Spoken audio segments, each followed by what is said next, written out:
Hi, ఎలా ఉన్నారు? ఈరోజు మీకు స్పైసీగా టేస్టీగా ఉండే పీతల కూర ఎలా చేయాలో చెప్తాను. ఇది చాలా బాగుంటుంది రైస్లోకి. ఒకసారి ట్రై చేయండి. ఈ కూర కోసం ముందుగా మసాలా రెడీ చేసుకుందాం. ఒక జార్ తీసుకుని దానిలో ధనియాలు, గసగసాలు, జీలకర్ర, యాలకులు, లవంగాలు, మిరియాలు, దాల్చిన చెక్క వేసి పౌడర్ చేసుకోండి. దీనిలో ఇప్పుడు అల్లం వెల్లుల్లి పేస్టు, కొంచెం వాటర్ పోసి మెత్తగా పేస్ట్ చేసుకోండి.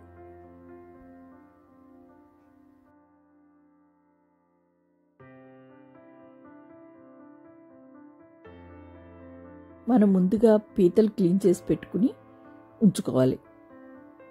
ఇప్పుడు దీనిలో ఉప్పు,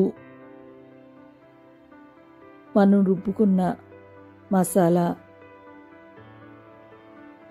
కారం వేసి బాగా కలిపి పక్కన పెట్టుకోండి.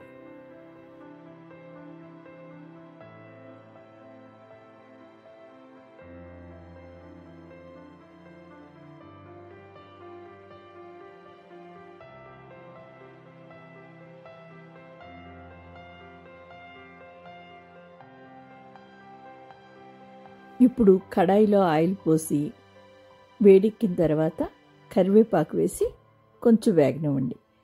ఇందులోనే సన్నగా తరిగిన ఉల్లిపాయలు వేసుకుని కొంచెం సాల్ట్ వేసుకోండి. ఉల్లిపాయలు త్వరగా మగ్గుతాయి, ప్లస్ కూరలో కలిసిపోతాయి.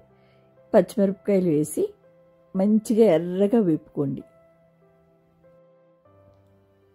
ఉల్లిపాయలు ఎర్రగా వేగిన తర్వాత దీనిలో మనం కలిపి ఉంచుకున్న పీతలో మసాలా పట్టించాం కదండి, ఆ పీతలు వేసి బాగా కలుపుకుని మూత పెట్టి ఒక 2 నిమిషాలు మగ్గనివ్వండి.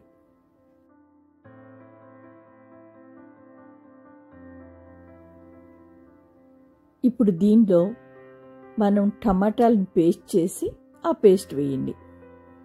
వేసి బాగా కలుపుకోండి.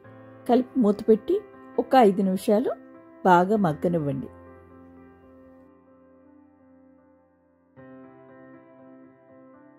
ఒకసారి మూత తీసి బాగా కలుపుకోండి. ఇందులో ఇప్పుడు వాటర్ పోయండి. వాటర్ పోసి బాగా కలుపుకొని మూత పెట్టి ఒక 2 నిమిషాలు మళ్ళీ మగ్గనివ్వండి.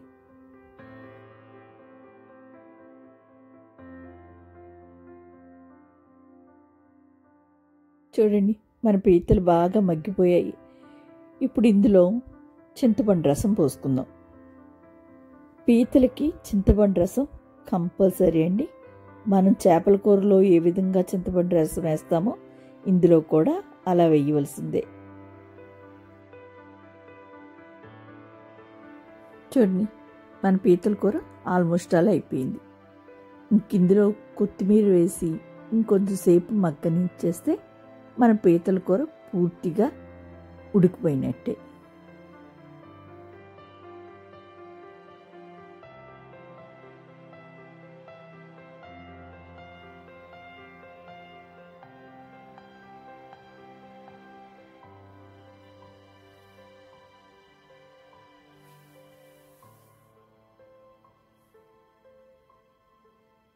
ఇంకా అయిపోయిందండి, మన పీతల కూర పూర్తిగా ఉడికిపోయింది. ఇంకా వేడి వేడి అన్నంలో పీతల కూర వేసుకుని తినడమే బాకీ. చాలా అంటే చాలా బాగుంటుంది. ఒక్కసారి ట్రై చేయండి. మీకు ఎలా వచ్చిందో కామెంట్ చేయండి. నచ్చితే లైక్ చేయండి, షేర్ చేయండి, సబ్స్క్రైబ్ చేసుకోండి please. Thank you so much.